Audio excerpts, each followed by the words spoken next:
Okay, so I'm currently on a trip. I have taken some time to travel through Slovenia and now Croatia. I get to experience joy.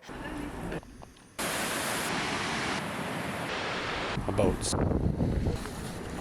What a wonderful thing this is. But I figured this is also a good opportunity to let you guys know what is, in my opinion, the ideal travel headphones and audio setup gear, that sort of thing. So without further ado, let's get into my ideal travel setups and why. So of course, if you've ever sat in a plane with a screaming cannon of a child next to you or somewhere in your environment, you will know the benefits of a active noise canceling over-ear headphone like the Bose QC Ultra. And that definitely is in my upper echelon of headphones that I recommend for traveling.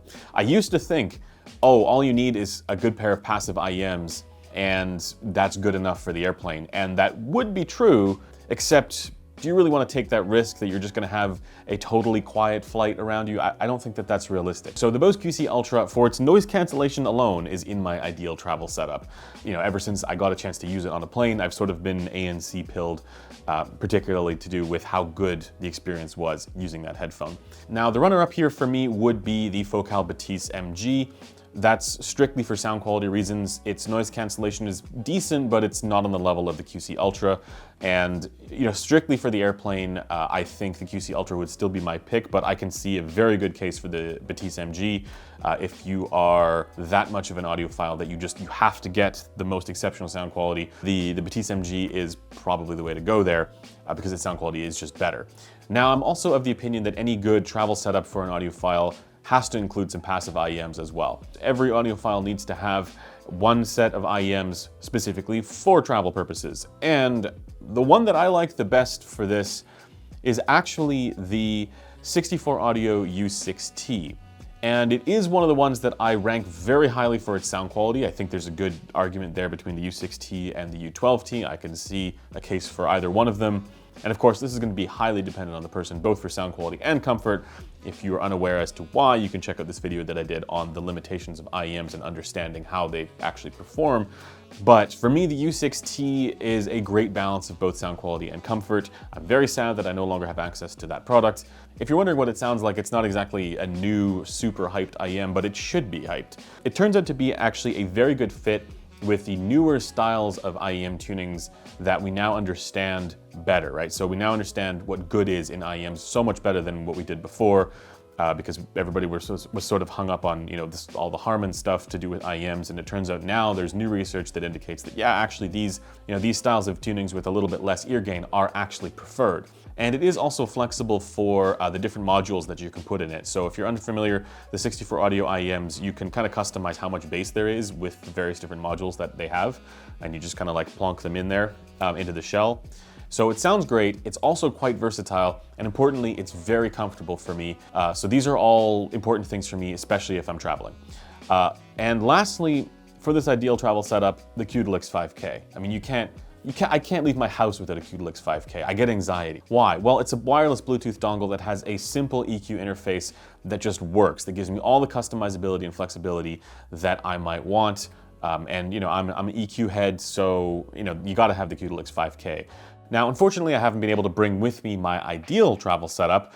I've brought with me instead some other things, which I'll talk about. I just don't actually have those products anymore. So for folks who are unaware, I don't get to keep the products that I review. They've since been sent back with much sadness, except for the Q-Delix 5K. I don't leave the house without it. So now I'm gonna let you guys know what I brought with me on this trip here. But just before I do, let me give a quick plug to headphones.com for making all these videos possible. Headphones.com is your #1 resource for learning about and buying headphones. They have exceptional customer service from people who are genuine audio enthusiasts who are just as nerdy about this stuff as I am, if not more so. And they're able to give you all kinds of additional information on the products that you might be interested in. And of course, headphones.com is where we publish all of our written articles. So if you guys want to support what we do here, remember to check out headphones.com the next time you're in the market for a new pair of headphones or other related audio equipment.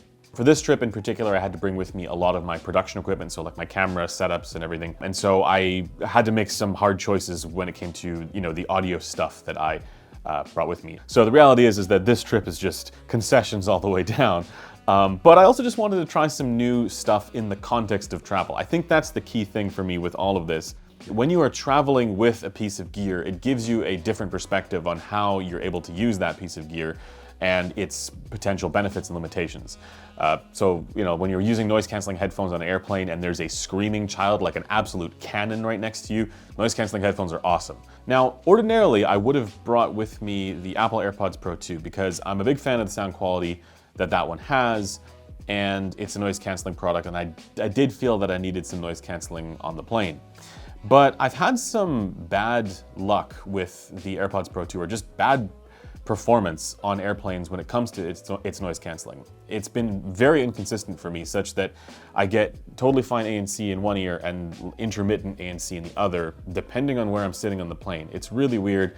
Maybe this is just down to a QC issue. I don't want to say that everybody's going to necessarily have this problem, but I do know of other examples where people have reported exactly the same thing as what I'm getting. So I basically just said I'm not going to take that risk. I'm not going to go with the AirPods Pro 2 on an airplane. Instead, I wanted to try out this little thing here. This is the Denon PerL Pro. It's a product that came out a while ago. So the Denon PerL Pro is a TWS in-ear that does have ANC. It has a number of drawbacks to it, but it is one of these products that can sound very good, if you go through its app and go through the customization that it has. It's talking to me right now for some reason. It's alive.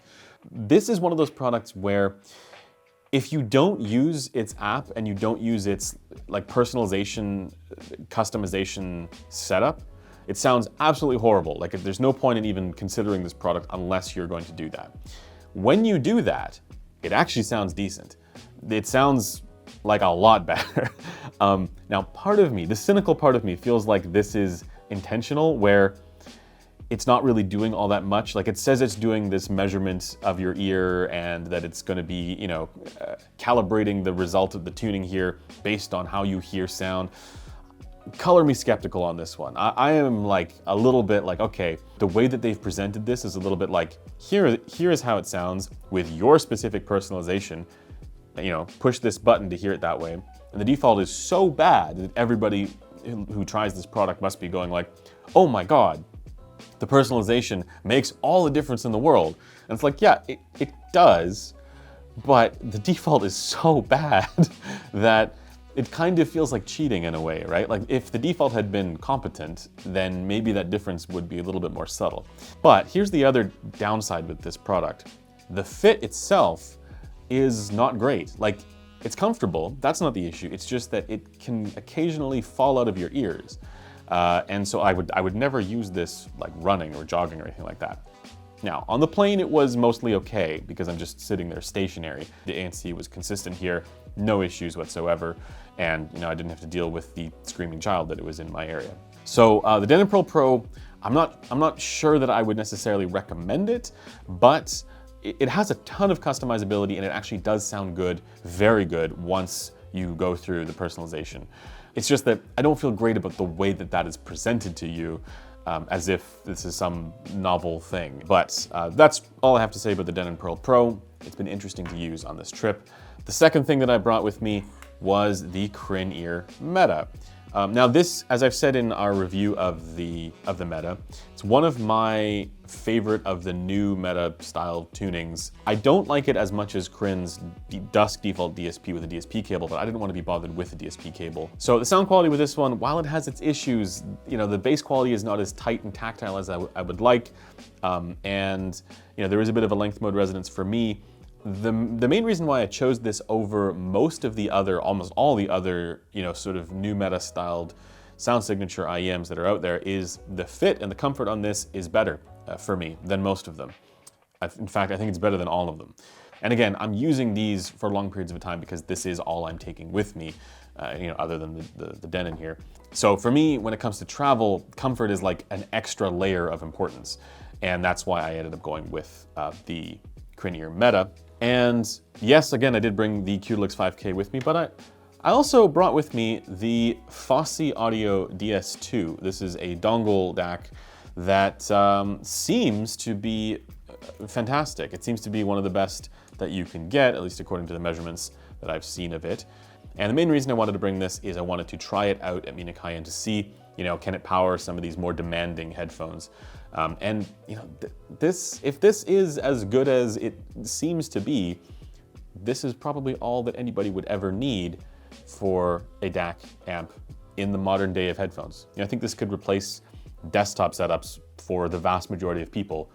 And so far it's been totally fine. I haven't had any noise issues with the IEMs that I'm using, but the real test is going to be to take it to Munich High End and see how well it does for, again, some of the more demanding planars that are out there. So we'll see. So I want to wrap this video up by giving you a sense of if I would take these ones that I brought on a trip with me again in the future, or what I would change about this.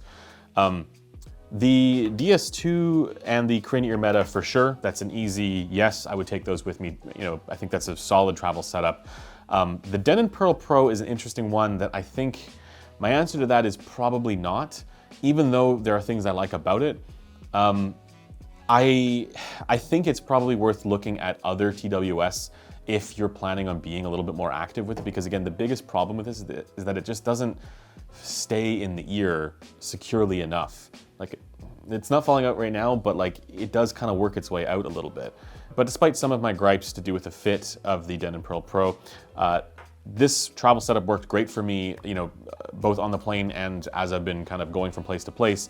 Actually, the only thing that I felt I've been missing on this trip is a smaller laptop, because it's difficult to kind of haul out my big boy over there on a flight. Everything else about my audio setup here has been working pretty good, and I think it's one that I would recommend for the most part as a travel setup. And that's gonna wrap up this video. As always, if you guys are interested in more information on any of these products, that will be in the forum at forum.headphones.com, and you can chat with me on our Discord, also linked below, and I'll see you guys in the next video. Bye for now.